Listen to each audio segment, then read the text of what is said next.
एक साधु किसी किसान के घर भीख मांगने गया। किसान की स्त्री घर में थी। उसने चने की रोटी बना रखी थी। किसान जब घर आया, उसने अपने बच्चों का मुख चूमा। स्त्री ने उनके हाथ पैर धुलाए। उसके बाद वह रोटी खाने बैठ गया। स्त्री ने एक मुट्ठी चना साधु को डाल दिया।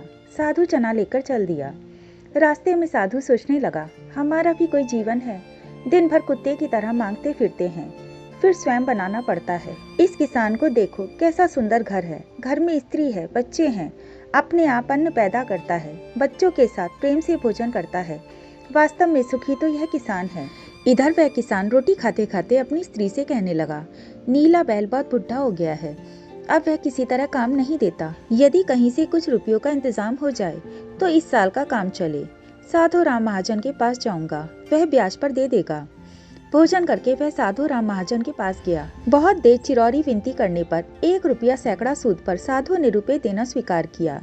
एक लोहे की तिजोरी में से साधु राम ने एक थैली निकाली और गिनकर रुपए किसान को दे दिए। रुपए लेकर किसान अपने घर को चला। वह रास्ते में सोचने लगा, हम भी कोई आदमी हैं, घर में 5 रुपए भी नगद नहीं। कितनी चिरौरी विनती करने पर उसने रुपए दिए हैं। साधु कितना धनी है, उसके पास सैकड़ों रुपए हैं। वास्तव में सुखी तो यह साधु राम ही है। साधु राम छोटी सी दुकान करता था। वह एक बड़ी दुकान से कपड़े ले आता था और उसे बेचता था। दूसरे दिन साधु राम कपड़े लेने गया।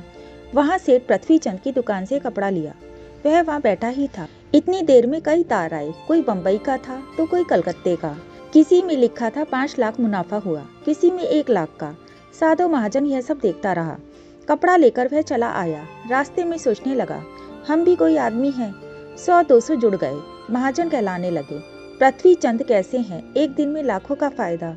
वास्तव में सुखी तो यह है। उधर पृथ्वी चंद बैठा ही था कि इतने में तार आया कि 5 लाख का घाटा हुआ। वह बड़ी चिंता में था कि नौकर ने कहा, आज लाट साहब की राय बहादुर सेठ के यहाँ दावत है, आपको जाना है, मोटर तैयार है। पृथ्वी चंद मोटर पर चढ़कर राय बहादुर की कोठी पर चला गया। वहाँ सोने चांदी की कुर्सियाँ पड़ी थी।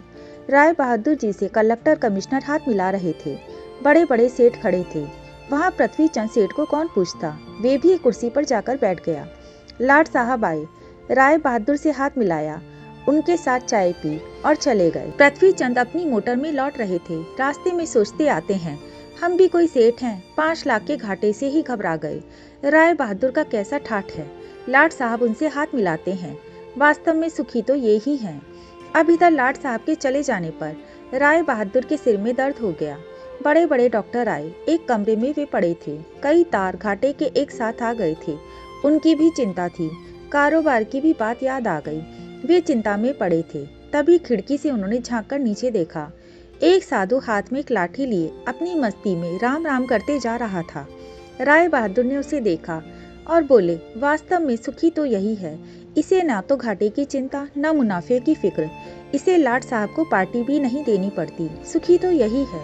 दोस्तों, इस प्रसंग से हमें यह पता चलता है कि हम एक दूसरे को सुखी समझते हैं, पर वास्तव में सुखी कौन है, इसे तो वही जानता है जिसे आंतरिक शांति है, जिसे आंतरिक सुकून है। आप चाहे भिखारी हो या करोड़पति, लेकिन आपके मन में जब तक शांति नहीं है, तब तक आपको सुकून नहीं मिल सकता। जय जय श्री राधे। दोस्तों, अगर कहानी पसंद आए तो लाइक और शेयर करिएगा और ऐसी ही आध्यात्मिक कहानियों के लिए चैनल को सब्सक्राइब करिएगा।